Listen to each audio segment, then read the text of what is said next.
اللہ تعالیٰ کے ہر کام میں بہتری ہوتی ہے، اسے من جانب اللہ سمجھ کر اس پر صبر و شکر سے کام لینا چاہیے۔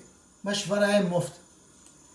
ایک شخص کافی مدت سے بیمار تھا، امید کا چراغ لے کے ایک ماہر طبیب کے پاس گیا اور عرض کرنے لگا، جناب مجھے کوئی دوا دیں یا مشورہ دیں تاکہ میں صحت مند ہو جاؤں اور آپ کے لیے صدقہ جاریہ بن جاؤں۔ طبیب نے اس کا حال و احوال کو غور سے دیکھا، پھر اس کی دکھتی ہوئی رگ پہ ہاتھ رکھا، اس کے اندرونی حال سے واقف ہو کر کہنے لگے، صحت کی امید ذرا برابر نہیں، دوا دارو کر کے مفت میں اس غریب کو ہلکام کرنا۔ لہٰذا طبیب نے مکمل تشخیص کے بعد مشورہ دیا، میاں تم یہ دوا دارو چھوڑو، انہی کی وجہ سے تمہاری صحت برباد ہو رہی ہے، جو تمہارے جی میں آئے وہ کرو، ہرگز اپنی کسی خواہش سے ہاتھ نہ روکنا، کیونکہ صبر اور پرہیز اس مرض کے لیے مضر ہے۔ انشاءاللہ آہستہ آہستہ تمہاری تمام بیماریاں جاتی رہیں گی۔ طبیب کی باتیں سن کر اس کی آنکھوں میں خوشی کی ایک لہر دوڑ گئی اور اس کی زندگی کا بجھتا ہوا چراغ پھر سے روشن ہو گیا۔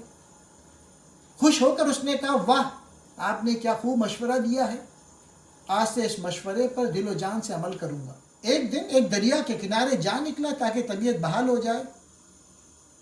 وہاں اسے ایک آدمی نظر آیا جو کنارے بیٹھ کے ہاتھ منہ دھو رہا تھا۔ اس کا گنجا سر دھوپ میں چمک رہا تھا۔ مریض کا بے اختیار جی چاہا کہ اس کے چمکتے ہوئے گنج پر ایک زوردار تماچا مارے۔ دل میں سوچنے لگا، اس وقت مجھے اپنی خواہش کو روکنا نہیں چاہیے ورنہ میری صحت ٹھیک نہیں ہوگی۔ صبر اور پرہیز میرے لیے ہلاکت ہے، اور طبیب کی بھی یہی ہدایت ہے کہ جو جی میں آئے وہ کرو۔ یہ خیال آتے ہی وہ آگے بڑھا اور تراخ سے اس آدمی کی گدی پر تماچا دے مارا۔ اس غریب کا دماغ گھوم گیا، تڑپ کر اٹھا اور کہا، اے بے ایمان، میں نے تیرا کیا بگاڑا ہے کہ تو نے مجھے چاٹا مارا؟ جی تو چاہا کہ 2-3 گھوسے اس زور سے لگاؤں کہ یہ سب کچھ کھایا پیا بھول جائے، لیکن اس نے نظر جو اٹھائی تو سامنے ایک نحیف شخص کو دیکھا جس کی ایک پسلی نمایاں تھی۔ اس آدمی نے ہاتھ روک کر دل میں کہا، اگر میں نے اس کو ایک گھوسا بھی مارا تو یہ برداشت نہ کر سکے گا اور یہ اسی وقت ملک عدم کا راستہ لے گا اور اس کی موت کی ذمہ داری مجھ پہ آ جائے گی، مرتے ہوئے کو کیا معلوم۔ اس نے سوچا خود بدلہ لینا کسی بڑی مصیبت کا پیش خیمہ بن سکتا ہے، لیکن اسے یوں چھوڑ دینا بھی ٹھیک نہ ہوگا، کیونکہ نہ جانے پھر کس کو تماچے مارتا پھرے۔ لہٰذا اس نے ارادہ کیا کہ اس بیمار کو قاضی کی عدالت میں پیش کیا جائے اور وہاں انصاف طلب کرے۔ اس آدمی نے بیمار کا بازو پکڑا اور قاضی کی عدالت میں لے گیا۔ قاضی نے تمام ماجرا سنا تو پھر اس آدمی سے کہا، محترم، قصاص اور انتقام کی حقیقت کو سمجھتے ہیں؟ یہ تو قبر کی مانند ہے، اگر قبر کی اینٹ تیرے اوپر گر جائے تو قبر سے کیا انتقام لے گا؟ اس لیے تم ایسے بیمار سے جھگڑا نہ بڑھاؤ۔ پھر قاضی اس قبر کے مہمان کی طرف متوجہ ہوا اور اس سے پوچھا، بھائی تمہارے پاس کچھ رقم ہے؟ اس نے کہا، میرے پاس 6 درم ہے۔ قاضی نے فیصلہ دیتے ہوئے کہا کہ تم 3 درم اس آدمی کو دے دو اور 3 درم اپنے پاس خرچے کے رکھ لو۔ اس آدمی نے قاضی صاحب سے کہا، یہ لفنگا اس طرح ہم جیسے شریف آدمیوں پر زیادتی کرتا پھرے گا۔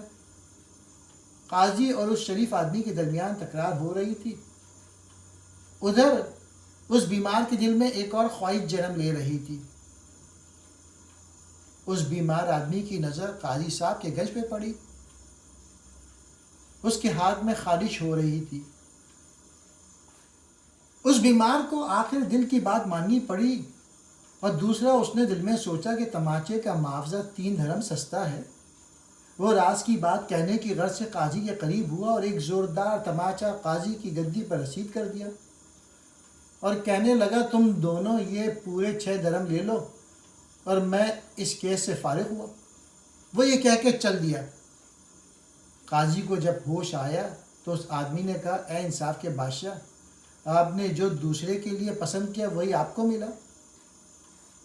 آپ کی مثال تو اس بکری کی طرح ہے جس نے بھیڑیے کے بچے کو دودھ پلایا۔ قاضی نے کہا کہ ہر وہ چیز جو قضا لے کر آئے اس میں ہماری تسلیم و رضا ضروری ہے۔